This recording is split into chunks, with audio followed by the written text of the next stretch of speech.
Heading out into the woods past their new home, Arrow walked with a level of confidence that could only be interpreted as if he knew where he was going.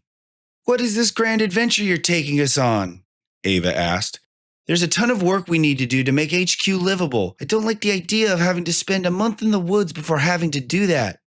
"Oh, Ava, you're going to have a little faith," Arrow replied, relishing his time at the front of the pack.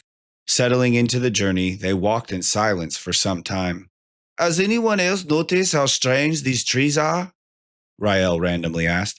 "I've never seen or heard of anything like them." Without looking up from her book on the minor treatment of wounds, Ava responded.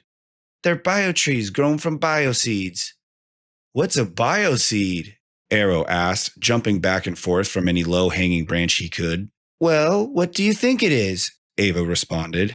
"I guess it sounds like some kind of magical seed," Arrow answered, swinging back to the ground. "That's basically right," Ava said, giggling to herself. "The seeds are biologically engineered, programmed to grow into whatever the habitat needs. It's the Galactic Alliance who spreads them across the realm. I doubt the Shadow has a need for such things." Ava stopped to pluck the leaves from a nearby bush and low-hanging tree. "See? Look at the leaf structure," she said, revealing the underside of the different shaped leaves. Both leaves had an odd velvety texture to them, despite one being short and thick while the other long and skinny. "Although these two are different plants, you can see their relation by the almost digitally graphed underbelly," Ava added. "Whoa, and I thought all trees just looked like that," Arrow said, his fingers crossed behind his head as he strolled past the others. Rael and Ava both looked at each other, deciding if this was a moment to make fun of their airheaded, over-enthusiastic friend. Ava, choosing wisdom, finally asked the one question that would clear any further confusion. "Arrow, have you ever had a teacher?" she curiously asked. "A teacher? What's that?" he answered. "You know, someone who educates you on the basics, math, science, history, things like that," she replied. "Well, Till's been telling me about the GA and the Shadow. Oh, and he shows me workouts and ways of training. But those other things, I've never heard of those," Arrow said, still walking with a carefree stride. His friends paused, staring at each other as they all came to the same conclusion. "I guess you guys are my teachers now," Arrow said, taking the lead once again. Spending the rest of the day walking further into the mountains, they reached the second peak from resupply. When a small clearing was declared base camp, Ava could no longer prevent herself from saying something. "So, Arrow, here we are, night one," she said, taking a seat around their small fire. "You seemed to have a plan when you made the decision to move out here. Not to be picky, but do you mind sharing it?" "Sharing what?" Arrow responded, pulling a half-eaten sandwich from his pocket. Ava stood at the implication, pacing around the fire, attempting to contain herself. "I guess I was just wondering if your plan is actually to live out here, sleeping under the stars each night, or are we out here searching for something?" Rael and Arrow locked eyes, each making a face and beginning to chuckle. When Ava finally realized Arrow and Rael had no problem sleeping under the stars each night, she began to pout. "Don't worry, Ava. I may have never had a teacher or even know what that is," Arrow laughed, "but this will be fun. All we have to do is find our way around the mountains." For weeks they forged paths around the mountain, setting up makeshift camps along the way.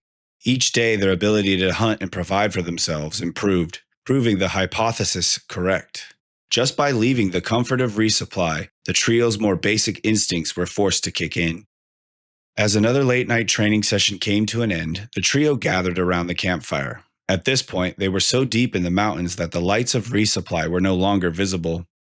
Each laying back in their own direction, stuffed full of critters they skinned and cooked the day before, Arrow couldn't help but feel an eagerness from Ava, even Rael. He could only think of one thing they could still have questions about. "You know, I'll never forget the first day I met Hanzo and Ren," he said.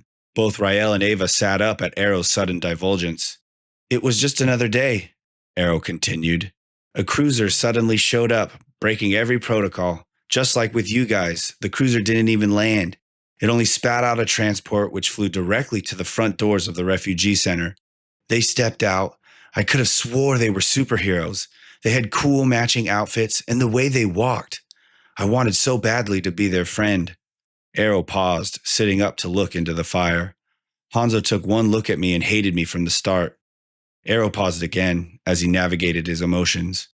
Go ahead, I know you want to ask. Both Rael and Ava started asking questions at the same time. Arrow was pulled from his sadness at the verbal pileup, laughing at his friend's enthusiasm. Unfortunately for the both of you, I don't remember much from the first fight. Till never really told me anything. What I can tell you is they have gotten much stronger, at least by double, and their powers. I mean, it makes no sense. Does getting evolved change you that much? Arrow asked, running his hands over his face. Reflecting on the recent fight, Arrow was reminded of the one thing he clearly remembered. The large stone object hiding behind the mountains, always watching the town. He knew they were getting closer. All that was left was for them to find it. The next day, they climbed to the base of the highest peak visible from resupply. The trio looked back onto their little planet towards what they left behind. Memories flowed over them like the wind canvassing the mountains. Gazing past the surrounding desert, all they could see was the vast nothingness of space. When Arrow turned away, the others couldn't help but wonder why. Arrow was consumed by the journey and could only think of the destination. If we can find our way around this next peak, I bet we'll be able to see it, he thought. Scrambling around the loose rocks, Arrow made his way to the back side of the highest peak. Being so high up, it didn't take long for the trio to reach the other side. Behold, my discovery, Arrow said with joy. It's a very strange rock, I think. Or at least that's what it looks like. I didn't have much time to process when I was falling to the ground.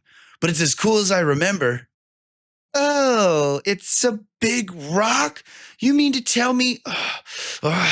you mean to tell me we've been looking for a big rock this entire time? Ava asked.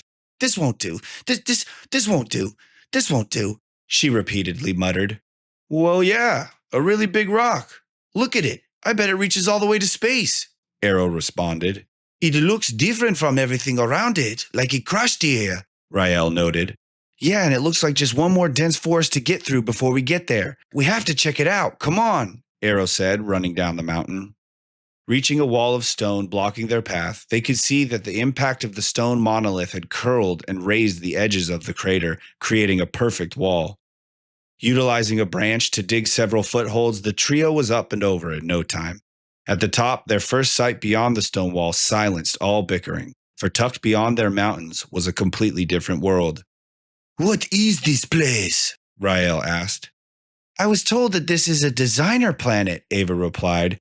Maybe it's a display like something some rich person has in their backyard. Or maybe it was put here for us to explore, Arrow added, a devilish look in his eye. Arrow, give it a rest, Ava pleaded. Can we come back later? Rael scrambled towards the closest patch of shade. Arrow knew the elf's pride would never admit it, especially after Rael had bragged about his ability to handle harsh environments. But it makes sense. If you put a dark elf in direct sunlight for extended periods of time, they tend to get a little temperamental. We can be back at HQ, Ava said. Enhancing our tech, building on top of what's there, adding amenities we don't have. Instead, you've been running us around these mountains for weeks.